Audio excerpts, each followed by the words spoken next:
126 পৃষ্ঠার 4 দাগের প্রথম প্রশ্নটা বলেছে বার্ষিক 5% চক্রবৃদ্ধি সুদের হারে কিছু টাকার 2 বছরের চক্রবৃদ্ধি সুদ 615 টাকা হলে আসল নির্ণয় করো। তাহলে আমরা এখানে লিখতে পারি স্ববৃদ্ধিমূল থেকে আসল মাইনাস করে 615, বা P into 1+5/100 minus P equals to 615, যেখানে পিকে আমরা ধরেছি আসল। তাহলে 5 দিয়ে 100 কাটলে হচ্ছে 1/20 হবে, অর্থাৎ P into 1+1/20 minus P equals to 615, বা পি ইন্টু এটা লসাগু করলে হবে 21/20 মাইনাস পি ইকুয়ালস টু 615, বা পি ইন্টু এটাকে স্কোয়ার করলে হবে 441/400 মাইনাস পি ইকুয়ালস টু 615, যেখানে পিকে কমন নিলে হবে 441/400 মাইনাস 1 ইকুয়ালস টু 615, অর্থাৎ এটা লসাগু করলে হবে P into 41/400 equals to 615, P equals to কী হবে 615 গুণ 400/41, 41 দিয়ে 615কে কাটলে এখানে 15 হবে, 15 দিয়ে 400কে গুণ করলে 6000 হবে, অর্থাৎ পি আসল, যেখানে আসলের মান হচ্ছে 6000। 2 নম্বরে বলেছে কোনো ব্যবসায় এ ও বি এর মূলধনের অনুপাত 3:2, লাভের 5% দান করার পরে এ 1197 টাকা লভ্যাংশ পেলে সমগ্র লাভ কত হবে। তাহলে এখানে আমরা ধরে নিচ্ছি, যেহেতু সমগ্র লাভের কথা বলেছে, আমরা ধরে নিচ্ছি মোট লাভ হচ্ছে এক্স টাকা। তাহলে 5% দান করার পরে লভ্যাংশ বণ্টিত হবে আমাদের কত, এক্স ইন্টু 95/100, অর্থাৎ 5% চলে গেলে 95 থাকবে, সেক্ষেত্রে হবে 95x/100 টাকা। এখানে আমাদের এল ও লভ্যাংশের অনুপাত কত, 3। তাহলে আমরা প্রশ্নানুসারে লিখতে পারি অবশিষ্ট লভ্যাংশ কত, 95x/100, তাহলে 95x/100 ইন্টু 3/5 ইকুয়ালস টু 197, কারণ 3 হচ্ছে এর অনুপাত, লভ্যাংশের অনুপাত।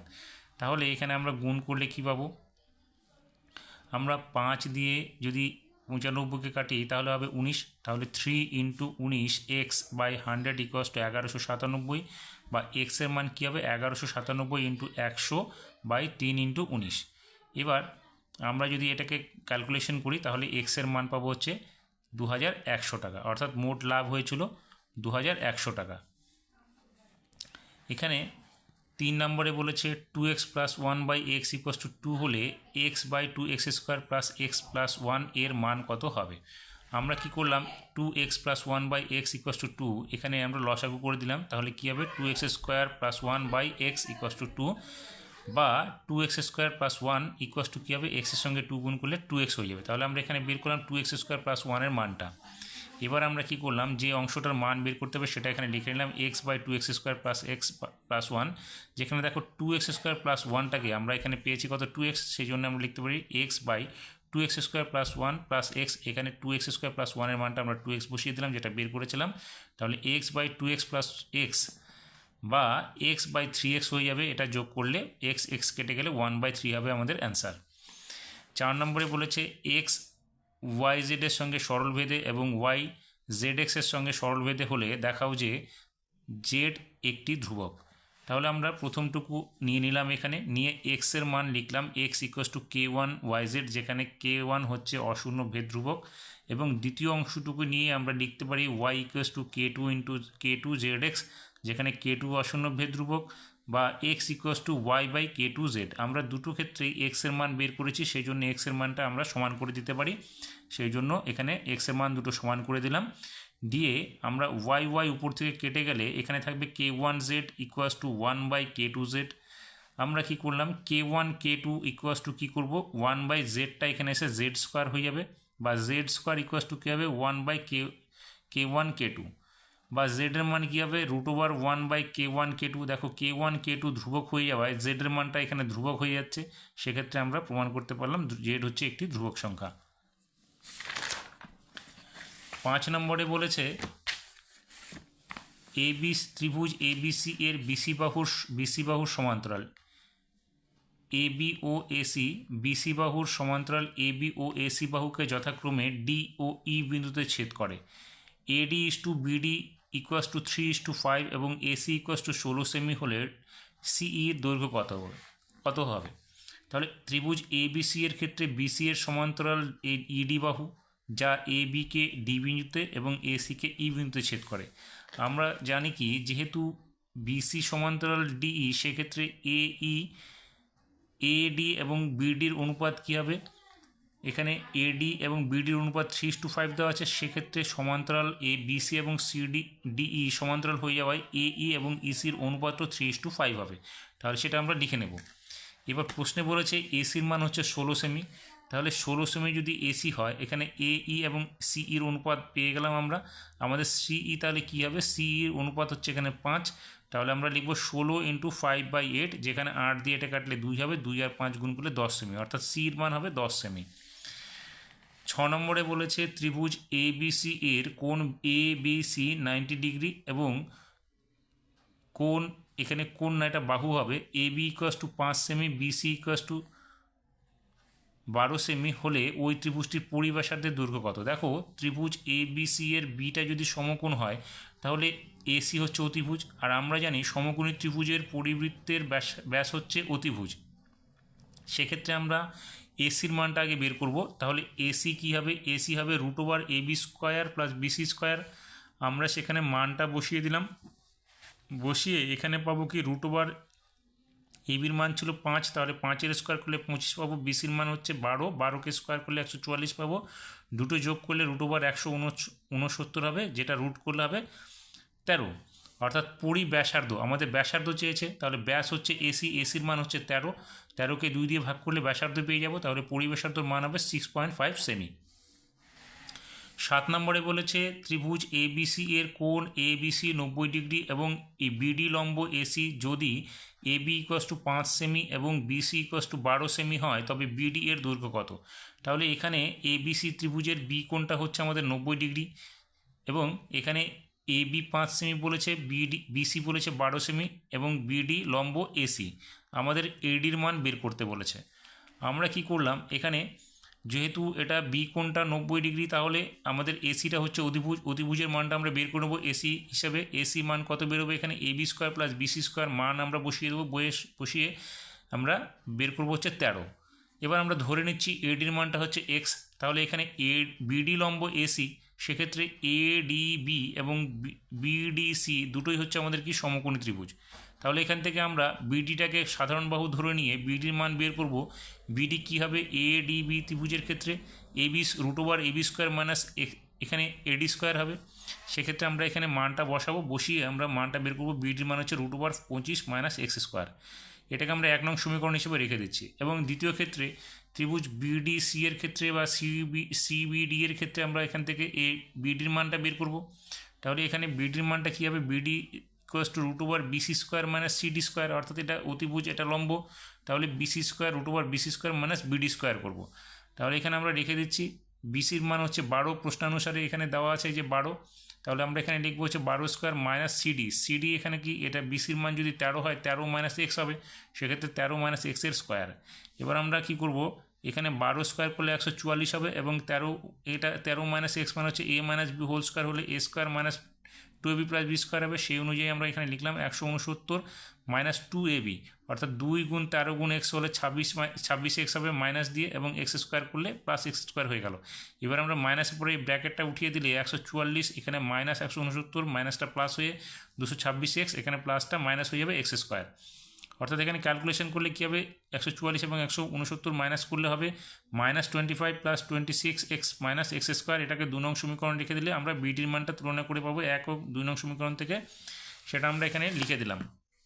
সেটা হচ্ছে √25 - x² = √−25 + 26x - x², রুট দুটো উঠিয়ে দিলে এখানে 25 - x² কী হয়ে যাবে, -25 + 26x - x²। বা এখানে দেখো আমরা কি করলাম, 25, এখানে এই যে x² আছে, x² বোথ সাইড থেকে কেটে যাবে, তাহলে এখানে 25, এখানে -25টা এদিকে এসে +25 হয়ে যাবে, এদিকে 26টা থেকে গেল 26xটা, তাহলে 25 25 50 হয়ে গেলো, এক্সের মান হচ্ছে 50/26 হবে, যেখানে কাটলে হবে 25/13।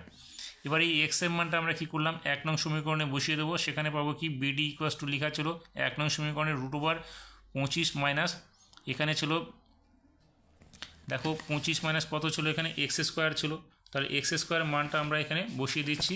x² মান যেটা বের করছি, x এর মান 25/13, তাহলে 25/13 স্কোয়ার, অর্থাৎ 25 - 625 বাই 169 হবে। এটা লসাগু করলে হবে 4225 মানে 625 বাই 169, বিয়োগ করলে হবে √3600 বাই 169। তাহলে 3600 বাই 169কে বর্গমূল করলে হবে 60/13। এটাই হচ্ছে আমাদের এখানে যে মানটা চেয়েছিল এডির মান, অর্থাৎ এক্সের মানটা আমরা বের করলাম। এবার 8 নম্বরে বলেছে sine into 2x plus Y equals to cos into 4x minus Y হলে টেন 3x এর মান কত হবে। আমরা কি করলাম, sine into 2x plus Y equals to sine, এখানে যে কস ইন্টু 4x মাইনাস ওয়াইটা আছে সেটাকে আমরা পুরো কোণে ভাঙালে এরকম লিখতে পারি সাইন ইন্টু 90 ডিগ্রি মাইনাস এটাকে থিটা ধরে নিচ্ছি, তাহলে 4x মাইনাস ওয়াই হবে। সাইন বোথ সাইড থেকে সরিয়ে দিলে 2x plus Y equals to 90 degree minus, এটা মাইনাসের পরে দেখো এটা 4x, এটা হিসেবে প্লাস ওয়াই। এবার আমরা কি করলাম, এই এক্স আর ওয়াইটাকে বাঁ দিকে নিয়ে চলে এলাম, তাহলে 2x প্লাস ওয়াই, এখানে মাইনাস 4xটা প্লাস 4x হয়ে গেল, ওয়াইটা এখানে প্লাস ওয়াইটা মাইনাস হয়ে গেল। তাহলে এখানে দেখো প্লাস ওয়াই মাইনাস ওয়াই কেটে যাবে, 2x আর প্লাস 4x হচ্ছে 6x ইকুয়াস টু 90 ডিগ্রি, এক্সের মান হবে 15 ডিগ্রি। তাহলে টেন 3x মানে হচ্ছে 10 3 ইন্টু 15 ডিগ্রি, অর্থাৎ 1045 হয়ে যাবে, যেখানে 1045 মান হবে 1। এবার 9 নম্বরটাতে বলেছে সাইন থিটা ইকুয়াস টু 3/5 হলে কস থিটা এর মান কত হবে। আমরা সাইন থিটা ইকুয়াস টু 3/5 রেখে দিয়ে আমরা কি জানি, সাইন থিটা ইকুয়াস টু লম্ব বাই অতিভুজ, তাহলে ভূমিটার মান বের করতে হবে। ভূমি ইকুয়াস টু কি, অতিভুজ স্কোয়ার মাইনাস লম্ব স্কোয়ার √, দিয়ে সেখানে আমরা এই অনুযায়ী ধরে নিচ্ছি লম্বকে 3 একক এবং অতিভুজকে 5 একক, সেক্ষেত্রে হবে 5 স্কোয়ার মাইনাস 3 স্কোয়ার, 5-এর স্কোয়ার করলে হবে 25 এবং 3-এর স্কোয়ার করলে হবে 9, বিয়োগ করলে √16, যেখানে হবে মান হবে 4, অর্থাৎ ভূমির মান আমরা বের করলাম 4। তাহলে কস থিটার মান কি জানি আমরা, ভূমি বাই অতিভুজ, তাহলে ভূমি কত বেরোলো, ভূমি হচ্ছে আমাদের এখানে 4 বেরোলো, অতিভুজ কত 5, তাহলে 4/5 হবে আমাদের উত্তর। 10 নম্বরে বলেছে একটি ঘনকের কর্ণের দৈর্ঘ্য 4√3 সেমি, ঘনকটির সমগ্রতলের ক্ষেত্রফল নির্ণয় করো। তাহলে এখানে ঘনকের কর্ণের দৈর্ঘ্য 4√3, আমরা ঘনকের ক্ষেত্রে কর্ণের দৈর্ঘ্য কী জানি, বাহু √3, সেই জন্য আমরা লিখব বাহু √3 ইকুয়াস টু 4√3, যেখানে √3 কেটে গেলে বাহুর মান বেরোবে 4, অর্থাৎ ঘনকটির সমগ্রতলের ক্ষেত্রফল কি 6 ইন্টু বাহু স্কোয়ার, যেখানে বাহু বেরিয়েছে 4, অর্থাৎ 6 ইন্টু 4-এর স্কোয়ার, 6 ইন্টু 4-এর স্কোয়ার করলে 16, অর্থাৎ 6×96 বর্গ সেমি হবে আমাদের উত্তর। 11 নম্বরে বলেছে একটি অর্ধগোলক ও একটি লম্ববৃত্তাকার শঙ্কুর ব্যাসার্ধ ও আয়তন সমান, তাদের উচ্চতার অনুপাত কত। দেখো যেহেতু এখানে বলেছে যে ব্যাসার্ধ সমান, তাহলে আমরা অর্ধগোলকের উচ্চতা এবং শঙ্কুর উচ্চতা এই ধরে নিচ্ছি r=h, অর্থাৎ h=r বা r=h লিখে নেব। এখানে যেহেতু আয়তন সমান, অর্ধগোলকের আয়তন হবে 2/3 πr³ এবং শঙ্কুর উচ্চতা আয়তন হবে 1/3 πr²h, তাহলে আমরা দুটো সমান করে দেবো। এখানে দেখো এখান থেকে আমরা নিচের 3 কেটে দিতে পারি, πr² দুটো থেকে সরিয়ে দিতে পারি, তাহলে 2r আসবে এখানে, 2r = এখানে থাকবে h।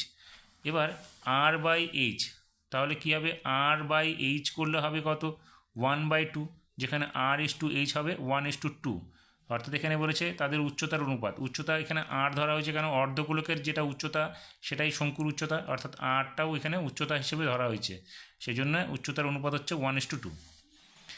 12 নম্বরে বলেছে ঊর্ধ্বক্রমানুসারে সাজানো 50টি পদ বিশিষ্ট একটি রাশিতত্ত্বের 25তম পদ হচ্ছে 57 এবং মধ্যমা 62 হলে 26তম পদটির মান নির্ণয় করো। তাহলে এখানে যেহেতু জোড় সংখ্যার ক্ষেত্রে মধ্যমা কী হবে, অর্ধেক সংখ্যা, অর্থাৎ এখানে n/2, n যেখানে 50 এবং n+1/2, তাহলে এখানে হচ্ছে 25তম সংখ্যা হচ্ছে 57, আমরা ধরে নিচ্ছি 26তম সংখ্যাটা হচ্ছে x, তাহলে এখানে 25তম প্লাস 26তম সংখ্যার দুটোর গড় হচ্ছে মধ্যমা, তাহলে 25তম এবং 26তম, 25তম সংখ্যা হচ্ছে 57 প্লাস 26তমটা আমরা x ধরে নিয়েছি, তাহলে 57 প্লাস x/2 = 62, যেখানে 57 প্লাস x = কী হবে, 62 সঙ্গে 2 গুণ হয়ে যাবে, সেখানে হবে 124, তাহলে 57টা ডান দিকে এসে মাইনাস হয়ে যাবে, যেখানে x এর মান বেরোবে হচ্ছে 67, অর্থাৎ এখানে আমাদের 26তম পদটা যেখানে x ধরেছিলাম তার মান হচ্ছে 67।